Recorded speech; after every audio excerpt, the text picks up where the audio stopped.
じゃあ、括弧2番、x と y を用いて連立方程式を作りなさいという問題です。A 地点から B 地点までの x メートルと、それから B 地点から C 地点までの y メートルっていうふうに与えられているので、一つはこれすぐに道のりの合計っていうのが出てくるよね。A から C までが 6000 メートル、A から B までが x メートル、B から C までが y メートルっていうふうになりますので、まず1個は x プラス y イコール6000っていうね、道のりの合計ってやつで出せます。で、連立方程式だからもう1個式を作らないといけないんだよね。で、ここのもう1個式を作っていくのに本番ですごく時間かけてどうしたらいいんだろうって、ここになんか表があるけどどうやって使うんだろうなっていうふうに思っちゃってどうも解けなかった子が多かったみたいです。この括弧2番の問題、正答率 24.4%、4人に1人しか解けてないという形になっていってますが、ポイントはこれ、2人は同時に C 地点に到着したっていうところに気づけたかどうか、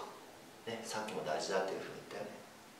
同時に C 地点に到着したってことはかかった時間が同じだと思っていってください。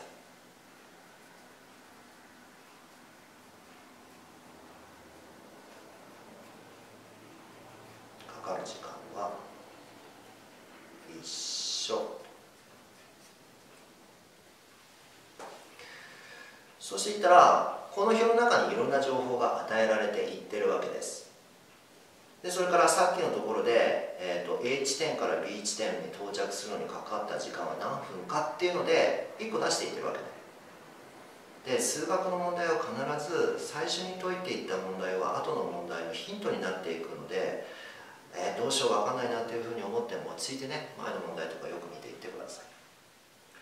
そうするとこの太郎さんが A 地点から B を経由していって C 地点までかかっていった時間っていうのは、こんな形、A 地点から B 地点までが80分の x っていうふうになっていきますので、1個ね、x 分の80かっていう形で書いていって、で、それから途中で15分休憩していってるので15と、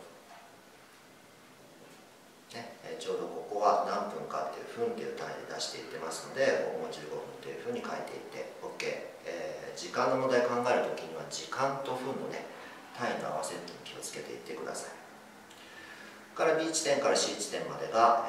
分速 60m というふうになっていってますので、今度は道のり y っていうのを、1分で 60m の速さで歩いたっていうふうに言っていってるから、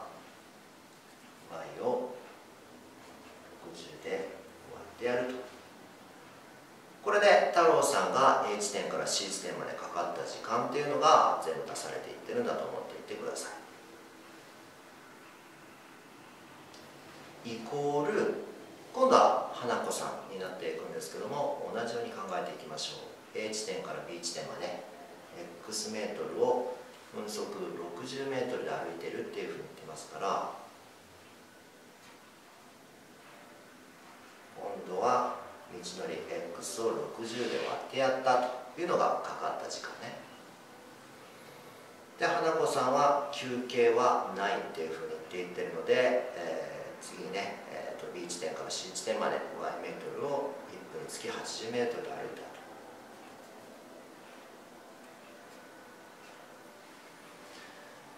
そうすると、y を80でやった、80分の y という形で出されます。で、2人が歩いていっているのにかかった時間というのがそれぞれイコールで結ばれていくと。連立方程式としては x プラス y イコール6000、それから80分の x プラス15プラス60分の y イコール60分の x プラス80分の y、 これで完成になります。じゃあ括弧3番、A 地点から B 地点までの道のりは何メートルか求めなさいと。 A から B までの道のりっていうことなので x を求めていけばいいという形になっていきます。でもちろんさっきのね、括弧2番で作っていったこの2つの連立方程式を使って解いていく形になります。ちょっと計算めんどくさいですね。この下のところが80っていうのが分母に来たり60っていうのが分母に来たりっていうふうにしていってるので、分数なくしちゃいましょう。こちらの方の60分の x プラス80分の y と前の方の80分の x プラス15プラス60分の y と60、80っていうのが邪魔なので、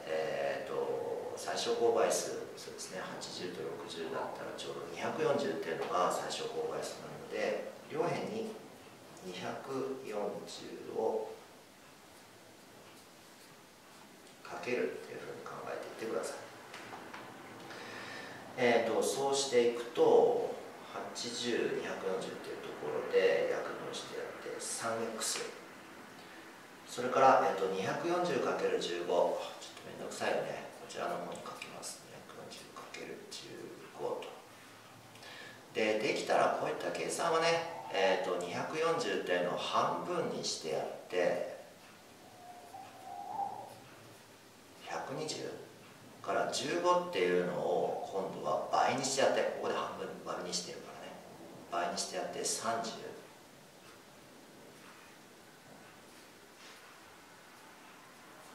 こんな変換ができると計算早くなると思っていてください。3600っていうふうになるね。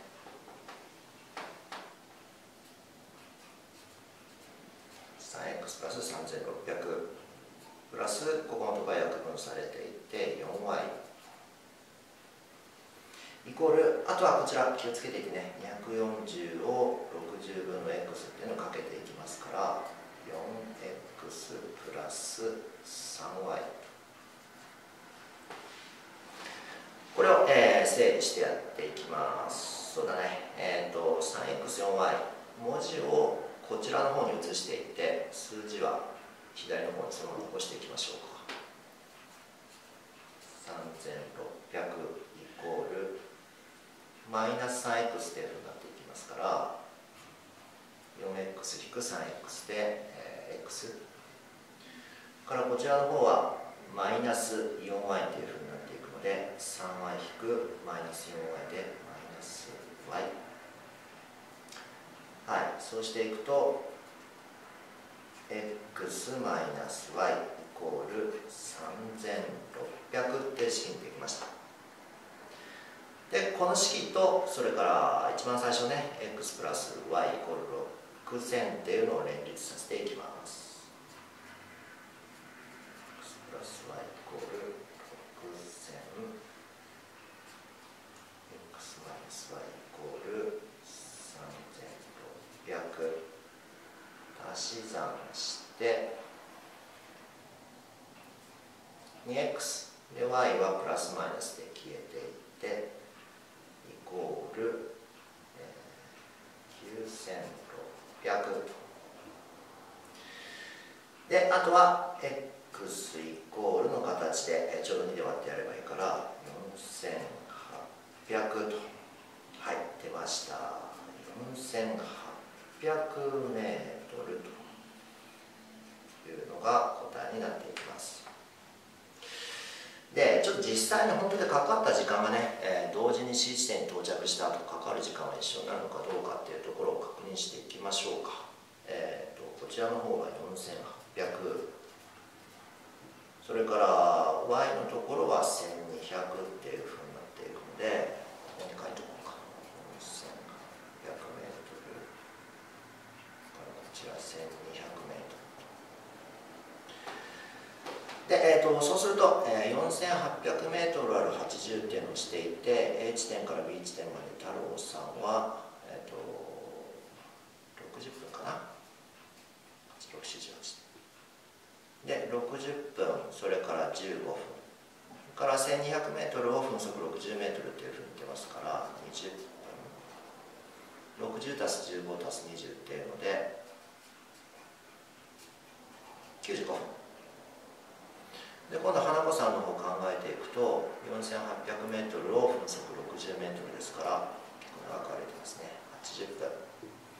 で休憩なしで1200割る80という形になっていくので